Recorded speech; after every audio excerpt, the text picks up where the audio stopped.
Week 6 of the NFL season is officially in the books, and now we are looking ahead as the record stands today, and we are going to be doing a mock draft. So, weekly series we do here. If you are new around here, we do one every week. Today, we're just going to do a one-round mock. Not going to be too much different. We might have a few players drop, a few players rise, but overall, I think we're starting to get a pretty good idea on who the first-round prospects are going to be.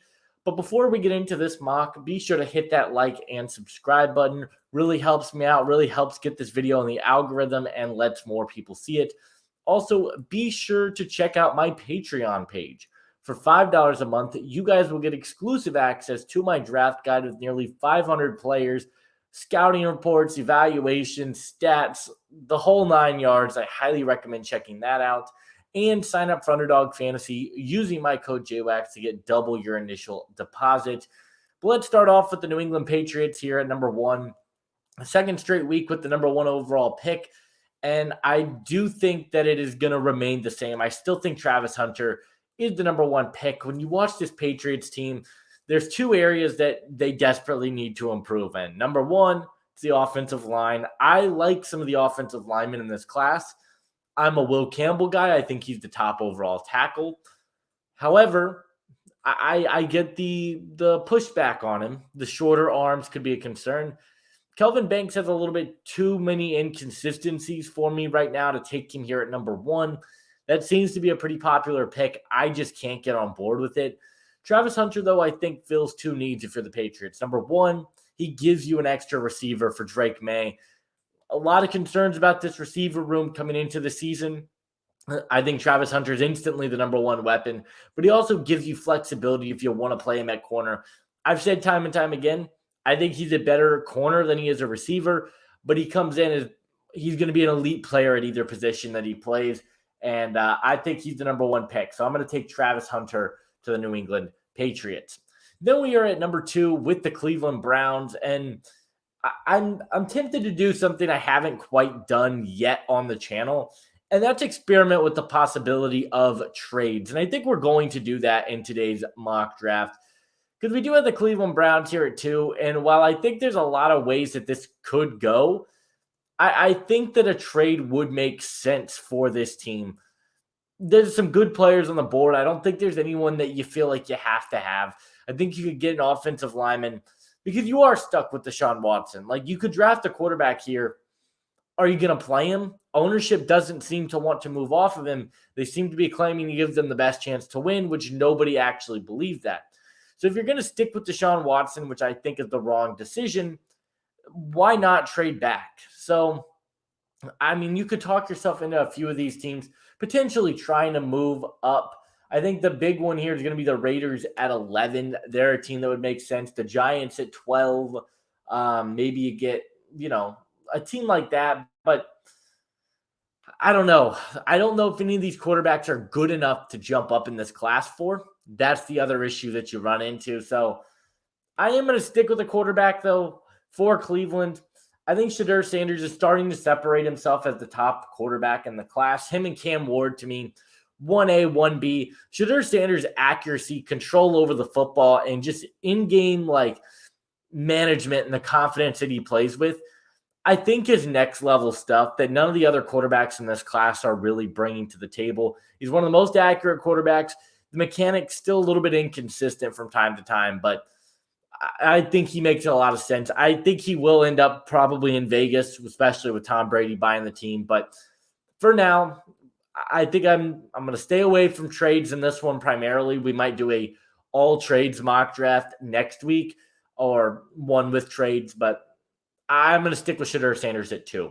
Number 3, the Jacksonville Jaguars. Talk about a situation that just can't seem to get much worse for them. A situation where I genuinely don't know what this team needs. I think safety is one of their biggest needs, but I think it's too early for a guy like Malachi Starks. I still think secondary is where you need to go, and I know Jags fans are going to agree with me here. It's Will Johnson, the best player in this draft class, regardless of position, and I think he makes all the sense in the world. He's got the size, speed, physicality, the ability to mirror routes. I've said time and time again, as soon as he comes into the league, he's probably a top 5 to 7 corner in the NFL. I think Will Johnson is that good of a player, and Jacksonville gets the best player in the draft at number 3. At number 4, the Carolina Panthers. I think there's a few ways that you can go. Quarterback is still on the table here. Cam Ward, I think, would actually be a really good fit in this offense. You could also look on the edge. You really don't have any pass rush right now, and you haven't been able to really create any pressure on the quarterback really all season long. So where do you go? I think I'm going to go with the pass rusher here, and the guy I'm going to end up taking, even though James Pierce is still my number 1 edge, which I know is controversial to a lot of people, I am going to take Abdul Carter. Now, when I did my Abdul Carter prospect spotlight, he was my number 4 edge rusher at the time because there were a lot of inconsistencies. The last 3 games, he has shut me up pretty quickly, and he's climbing back up to my number 2 edge. He's got incredible explosiveness, athleticism, and he shows the ability to get to the quarterback. While I still think he's got to improve in terms of some of the pass rush moves, I still think there's some inconsistencies from time to time there. I think Abdul Carter's got an incredibly high ceiling, and I think he's going to be a really good player for a long time in the league. So we're going to take him to Carolina at number 4. At number 5 for the Los Angeles Rams, another team that I think could go a bunch of different directions here. You could go with a quarterback, maybe take a developmental prospect like a Jalen Milroe. You could go with a edge rusher to continue to beef up the defensive line. You could go offensive line, which is kind of where I'm leaning right now. Corner has been a position that I've addressed quite a few times for the Rams, but when you now look at this corner class, I think this corner class looks like one of the weakest groups, period. Benjamin Morrison's out for the season. Savon Ravel's out for the season. Denzel Burke's a player that I don't like very much. Takario Davis is a good player. He's not a top 5 player in this class. Not a fan of Mansour Delane. I like Jahdae Barron. I like Maxwell Hairston. Davison Igbinosun's one of my guys in this class. I like Jabbar Muhammad. There's guys down the board that I think I'm higher on than most, but in the first round, I would be shocked if we saw more than, let's say, 3 corners go. I still think Morrison, Ravel are first-round talents, but I think they slip a little bit. I am going to go with an offensive lineman, though. I'm going to take Will Campbell out of LSU. He's got the best technique of any of these tackles in the draft class, and that's really what it comes down to for me. He's got incredible hands. He lands his punches with incredible timing. He can counter pass rush moves. He's not the most athletic player, and yes, he doesn't have the longest arms, which seems to be a talking point around him, but I think he's a really good player, and I think he is the best tackle in this draft class. So I'm going to take him at number 5. At number 6, we got the Tennessee Titans. This is a quarterback. I was at the Titans game this Sunday. This is a team that has absolutely – they're just not winning football games with Will Levis under center. We're going to take Cam Ward, who I really like him as a prospect. I compared him to Malik Willis coming into the year, kind of a mixture of Jalen Hurts and Malik Willis, and that's kind of been a pretty good take for me. And he's definitely looking better than both of those guys right now. He's got really good accuracy with the football. He puts the ball on a string, the confidence he plays with in the pocket, the ability to extend plays. That's all stuff that you really, really love about Cam Ward as a prospect. It's the turnovers that are going to concern you. Can he make good decisions consistently? I think he can, and I'm going to take him here at number 6. The New York Jets are at number 7. I would go with a Tetairoa McMillan here, but I genuinely don't really think that's a need for them, especially after you trade for Devontae Adams yesterday. So I'm going to go with an edge rusher because Hassan Reddick's on the trade block. Yes, you've got Jermaine Johnson. Will McDonald feels more like that designated pass rush type. I think you need to address a guy on the defensive line. Now, Nick Scorton's the guy I'm thinking for them because he, I think, provides you better run defense upside. However, I also am not ruling out the possibility of going with Mason Graham. And I think that's where we're going to go. I'm going to take Mason Graham here, and I think now you probably have the best interior defensive line in the NFL with Mason Graham and Quinnen Williams. Mason Graham is a great run defender who can rush the passer, And when you watch this Jets team, time after time, it seems like they cannot get to the quarterback. They can't get to the quarterback, and they can't stuff the run. Mason Graham, I think, gives you the upside and flexibility to do both. Yes, you could go with the quarterback and take one of these developmental prospects to kind of sit underneath Rodgers, but this team's in win now mode. I think you have to go with Mason Graham. I think he's the biggest need for you. He's going to be my pick here at number 7. At number 8, we got the Cincinnati Bengals. This is where I think we see an edge rusher. Trey Hendrickson, believe is a free agent after this year. You've got to get a player that I think complements the skill set of Trey Hendrickson. Trey Hendrickson's more of a power rusher right now. Let's get some speed off the edge and take James Pierce Jr. Coming off one of his best games on the season. He's a player with incredible explosiveness, athleticism, and can get to the quarterback consistently. I believe he's got like 2.5 sacks in the year, but that's not something I'm too worried about. This is a guy that I know can create pressure. As a Tennessee fan, he's been a game wrecker for the last 2 years, and that's what Cincinnati needs. You got Myles Murphy a couple years back. He still hasn't quite taken the strides that you would want to see. I know he's in his second year, but even if Trey Hendrickson comes back, I still think edge is a need, and if he leaves, obviously you need to go edge. So we're going to take James Pierce Jr. at number 8. At number 9, we got the New Orleans Saints. Bunch of different routes that we could go here for them. I am going to go with Tetairoa McMillan. I still am a big fan of Luther Burden. I love his upside.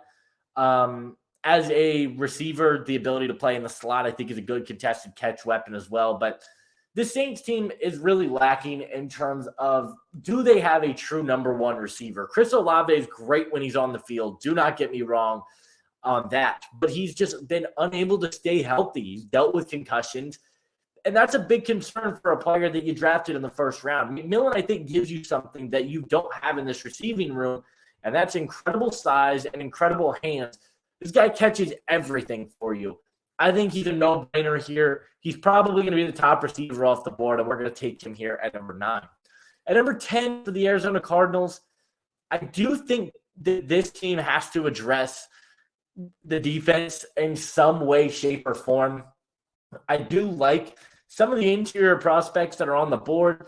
I'm higher on Deion Walker than most people seem to be. Yes, I get that he does a poor job in terms of leverage on taking on double teams, but I mean, you can't deny the athleticism, and he shows really good pass rush upside. This is a team that on the interior I just don't trust, but I think this might be a little bit rich for Walker. I like Kenneth Grant. Walter Nolan's a really good player. Derek Harmon's great. LT Overton, we'll talk about him on Friday. Stay tuned for that video. But I am probably going to take an edge rusher here.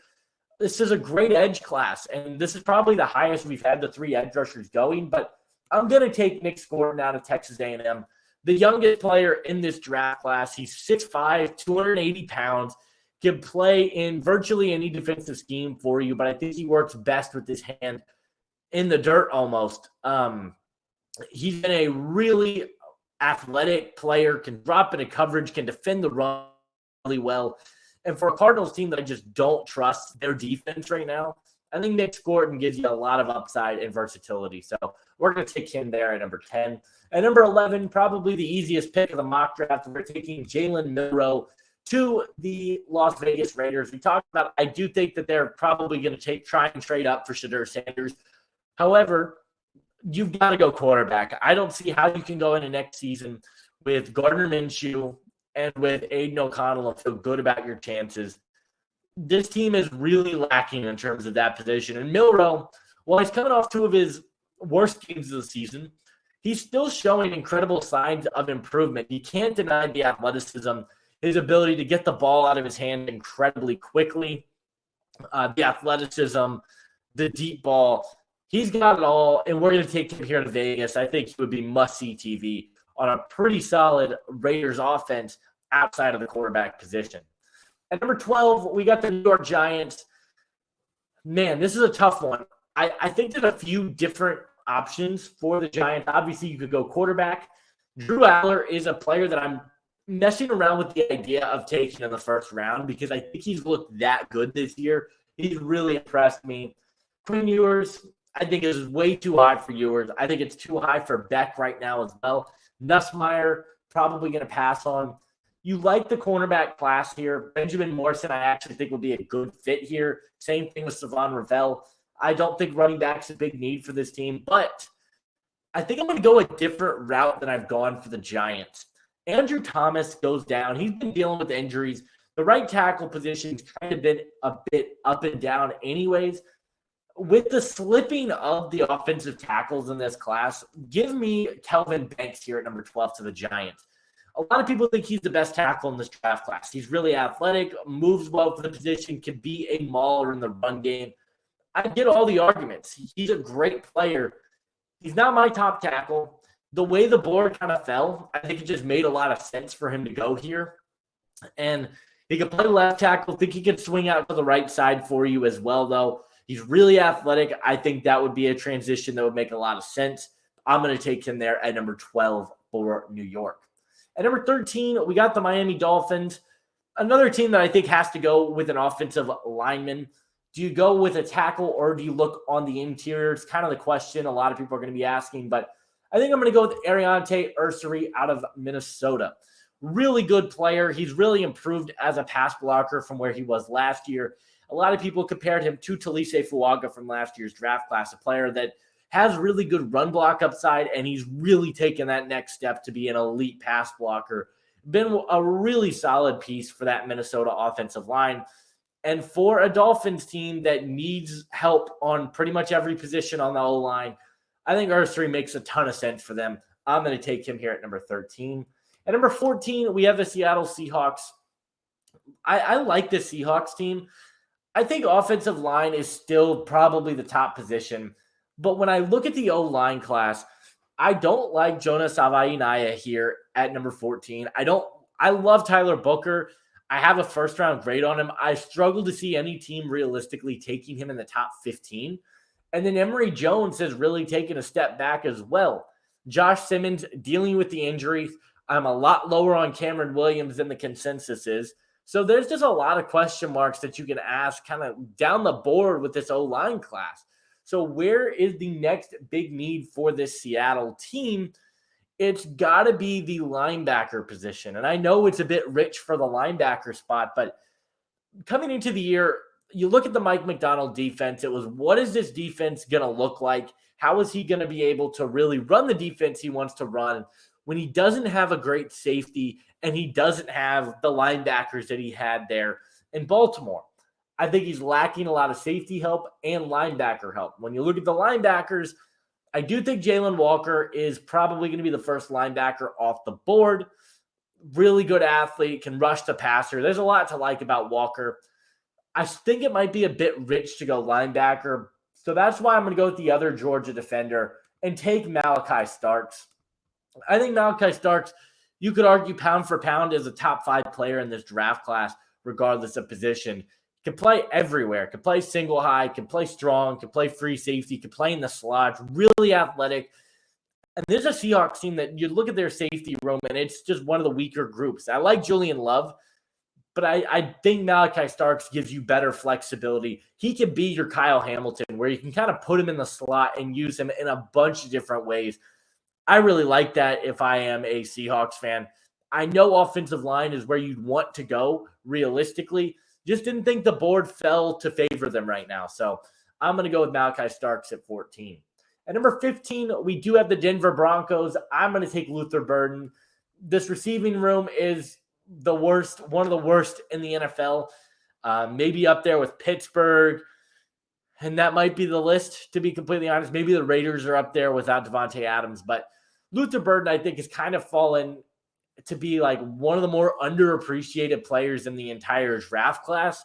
Yeah, he's undersized, might profile best as a slot, but he can run really crisp routes. He's got incredible hands.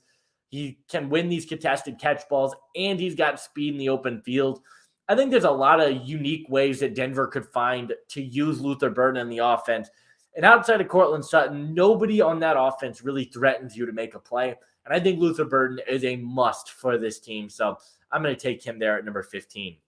At number 16, we've got the Dallas Cowboys.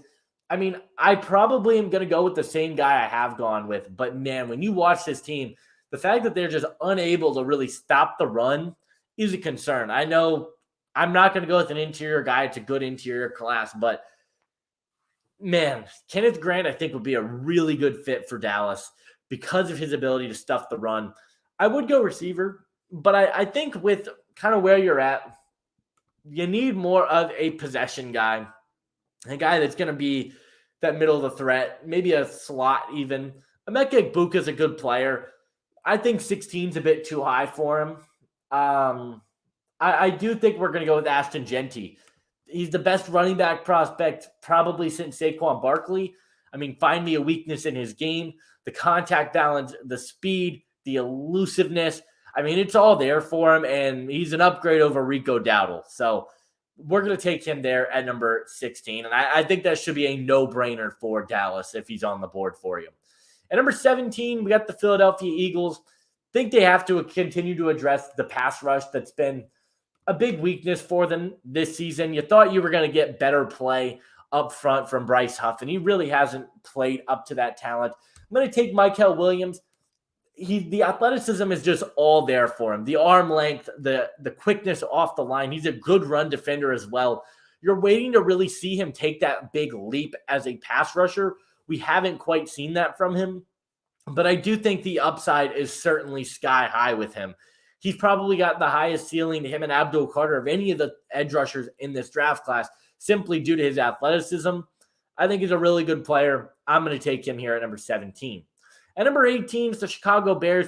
Been really impressed with what we've seen from their offensive line the last couple of weeks. So I'm not going to go with an offensive lineman. There's another spot where I think we're going to continue to beef up the defensive side of the football. There's some good edge rushers in this draft class, but I think Princely Umanmielen is one of the more underappreciated ones, and he's going to be my pick here at number 18. He's got good size. He's about 6'5", 260. I think he can play on the line of scrimmage as that 4-3 edge. I think he could also play as an outside backer, though. He's got great quickness, good bend that I think is one of the more impressive parts of his game. And I think he's got a lot of tools that you look for. He's got nastiness with his hands, can defend against the run, and I think he's a really good fit and a great complement to what you have off the edge right now in Chicago. So I'm going to take him here at number 18. At number 19, my Indianapolis Colts. I talked about it. When you are up front, up close, watching this Colts team, their lack of a run defense is very apparent. I know you're missing DeForest Buckner. I actually don't think it's anyone on the defensive line that I'm worried about. I'm going to pass on taking a secondary player right now. I've gone secondary pretty much all year round. Benjamin Morrison makes a lot of sense here. So does Savon Ravel. I would be very pleased with them on draft night, but I think an outside backer you have to go with right now, and Jalen Walker is going to be the pick. I got an opportunity to be up close, watch this team. The linebacker room is really bad in Indianapolis, and I'm a huge Zaire Franklin guy. Ended up getting his autograph on Sunday. He's just not been good this year. That's really what it comes down to. Too many missed tackles. And I think Jalen Walker is a really good fit for this team. You can use him as a blitzer, which hopefully Gus Bradley's not around, so that won't be an issue. I think Jalen Walker is a really good fit. I'm going to take him here at number 19. At number 20, the San Francisco 49ers. You look at this team, offensive line is a pretty big need for you. I do think this would be a spot where I would consider taking Emory Jones, because I think you could play him at right tackle. You can also give him the versatility to play guard. He just has been very inconsistent this year. I've talked about it time and time again. I do think he's a guard at the NFL level. And I think it's a really good situation for him in San Francisco in that heavy zone scheme where he does have the athleticism to kind of get in space and land these really good blocks. But I also think the interior of the defensive line could be addressed as well. Or you could go with an edge rusher. I do think we'll see one more edge rusher potentially go, but I don't think it's going to be here. The interior makes a lot of sense. I think Kenneth Grant makes more sense than Deion Walker for them because of his ability to stuff the run. But I do think we are going to go with Emory Jones. I still think he's a first-round caliber player, given the tools. He's been really consistent as a run blocker. Yeah, he's got to polish up the pass protection a little bit more, but he's a good player. He's got upside. He's got the tools to be a good tackle. And I'm going to take him here at number 20. Maybe kick him inside to play guard. either one I think is a big need if you are the Niners. At 21, the Los Angeles Chargers, couple of different routes you could go here. Tight end, you could talk yourself into Colston Loveland, Tyler Warren, clear top 2 tight end. Could go with the receiver, and I think that's where we're going to go. Kind of wasn't anticipating Isaiah Bond to still be on the board here for the Chargers. Got banged up in the game against Oklahoma, but I still think he's the next best receiver. Man, this is tough between Isaiah Bond and Kenneth Grant. I think you can pass on receiver right now. I'm going to take Kenneth Grant to the Chargers. I think the interior of this defensive line is still the big weakness on the defense. You've gotten good play from the secondary, solid play from the pass rush. Kenneth Grant gives you upside to rush the passer and a really good just run defender. He's still, I don't think he's this otherworldly pass rusher by any means, but he does provide you some consistency that I think is really good. I'll take him here at number 21. At 22 for the Tampa Bay Buccaneers, I think this is one of the more balanced rosters in the league. I am going to go with the tight end for them, though. I do think tight end is a big kind of sleeper need for Tampa. I think I like some of the edge rushers here. I'm not high on Jack Sawyer, but Donovan Ezeiaraku is a player that I'm heavily considering taking here at 22. But I think he probably falls a little bit past this point. Ashton Gelati as well. You know what? Screw it. We're going to take Donovan Ezeiaraku, a player that has just blown me away. I believe I have a true second round grade on him. Maybe a first, second round grade. It's somewhere in that range, but the kid's impressive. He's got a power profile, but he also shows really solid bend explosiveness and can defend the run at a really high level as well. For a team, Yaya Diaby's been great. You drafted Chris Braswell in the second round. I think Donovan's a really, really good piece for this team, and I'm going to take him here at 22. And then the Ravens get blessed at 23 that one of these receivers falls to them. Isaiah Bond is pretty much the perfect piece for this team. You need a speed threat that can win vertically, and that's exactly what Isaiah Bond is going to do for you. He's got incredible speed, maybe the fastest receiver in the entire draft class. I love the value. I'm taking him here at 23. At 24, it's the Green Bay Packers. This is where one of the corners is going to come off the board. I think it's going to be Savon Ravel. I think Ravel is the better overall player than Benjamin Morrison. And I know that's a hot take to a lot of people. He's got better size. I think he might not be as wiry, as quick to the ball as Morrison, but the ball skills are there. He's the best tackling corner in this draft class. He moves well, can play in a lot of different defensive schemes. I think this is a no-brainer. I'm taking Savon Ravel at number 24. And then at number 25, a bit of an interesting one here for Buffalo. I'm going to go with the interior of the defensive line. This team has really struggled to stop the run this year. You can talk about the linebackers. Matt Milano is going to come back. Terrell Bernard, he's been pretty good for them. Dorian Williams has been inconsistent. I think you need a guy that's going to be able to consistently win up front as a run stopper. I'm going to take Derek Harmon to the Buffalo Bills. Now, Harmon this year has not had the greatest season defending the run, but when you go back and watch the Michigan State tape, that's where he thrived. He was an excellent run defender for Michigan State. This year, he's really developed as a pass rusher. I think Derek Harmon is right up there. He is a first to second round player to me. And while I do have Deion Walker graded higher, I think when you look at the needs and kind of what this Buffalo defense needs from their front guy, Walker is too similar to Ed Oliver in terms of play style. I think Harmon is the perfect fit for this team. At number 26, we do have the Washington Commanders. Another no-brainer for me. Benjamin Morrison is going to be the pick for Washington. This is a really good player. The only player I've seen shut down Marvin Harrison Jr. I'm going to say it every single week. He's a really good corner. Ended up going down for the season with an injury, but I still think he's a first-round caliber player. We'll take him here at 26, and I think he's the immediate number one corner in Washington. At number 27, we got the Pittsburgh Steelers. There's two to three ways that this could go. Number one, receiver. Emeka Egbuka, I've taken the last few weeks. I think he's a good complement to this room. We'll kind of put that on the back burner. Cornerback, Tacario Davis is actually a really good fit for this team. I actually really like that move for them. I'm considering that. I like his compliment to Joey Porter Jr. as this off ball zone type corner that's got really good reaction quickness. I don't hate that. I also think that quarterback is a need as well. I just don't know, after what happened with Kenny Pickett, I don't know if you would want to reach for a guy like a Carson Beck or a Garrett Nussmeier. Drew Aller, I think, does make sense here. Keep the guy in Pennsylvania, but I actually think I'm going to pass on receiver. It's a receiver class that I feel like you can get good depth down the board. It's not a good corner class down the board. I'm going to take Tacario Davis to Pittsburgh to be the number 2 corner. Yeah, you get Sutton back. Not really moved by that long term. I think Tacario Davis is the right option here. I'm going to take him at 27, and move that I haven't really messed around with, but I think that would be a really good fit in the Steel City. At number 28, prayers up to Aiden Hutchinson. This team does need to address that edge rusher, though. They've been kind of in search for that next guy. That is going to be Ashton Gelati to me. Love his power profile. He's a good run defender, really scheme versatile defender as well.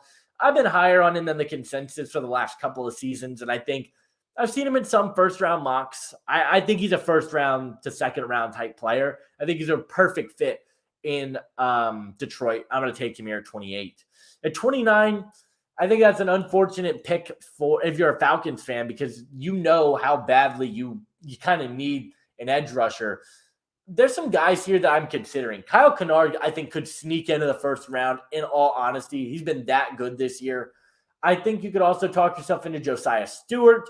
You could talk yourself into Landon Jackson. I just don't love any of the value here for any of these edge rushers. I think maybe this would probably be a trade back spot if this is kind of how the board looked if you're a Falcons fan. I do think I'm going to go with a corner, though. That's not going to be Denzel Burke, I'll tell you that much. Who do I want to go with as that corner for the Falcons? Who is that player I'm kind of looking at? I think we might be a little bit too far down here. Yeah, this is a tough one. I think Damani Jackson could be a first-round caliber player as well. I'm going to take Jahdae Barron. You know what? I'm going to take Jack Sawyer. Jack Sawyer, to me, is a second-round prospect, but given the way that the edge rushers kind of flew off the board, I think Sawyer does make sense here for Atlanta. He's got good length. He can win off the edge consistently. He's got solid pass rush moves. He's a good player. I don't think he's an elite edge rusher by any stretch of the imagination, but an Atlanta team that cannot generate pressure consistently, I think this makes a lot of sense. I'm going to take him here at number 29. At number 30, I'm running the ticket up to the podium if Deion Walker's still on the board. These defenses, the Saleh, the D'Amico defenses, they don't love big defensive tackles. They want to create pressure, though. Deion Walker, while he might not fit the size profile they typically like, he can create pressure for you. And I think this is a really, really good pick if you're Houston to get one of the best players, in my opinion, in the class, all the way down at pick number 30. At pick number 31, we do have the Kansas City Chiefs. I think we're going to take Walter Nolan, a really freak athlete out of Ole Miss that can play off the edge, can play on the inside for you. I think he's a really versatile player that's got good explosiveness, has shown the ability to get off the quarterback. I think he's a really, really good prospect. I'm going to take him here at number 31. And then at number 32, to wrap up the mock draft, man, where do I want to go if I'm the Vikings? Corner is still probably the long-term need for you. Denzel Burke is not the answer. I just don't, outside of Barron, I don't know that any of these guys are first-round corners. I think we have 3 first-round corners, and there'll be a bunch that come off the board. I'm going to go with an interior defensive lineman. It's which one do I want to take? Tyleik Williams is probably the guy we're going to go with. Really good player. He can defend the run, can rush the passer. He's got good size. I believe he's around 290. So, I mean, he's a good, really solid defensive prospect. Haven't seen him getting the love that I think he should be, but I think he's a really good player. And that's it. That is going to be the mock draft on this week. Let me know which picks you guys agreed with, which ones you disagreed with down in the comment section below. Experimented with some new fits, some new team ideas that I actually think this turned out really good. Leave a like, subscribe if you are new, and I'll see you guys in the next one. Adios.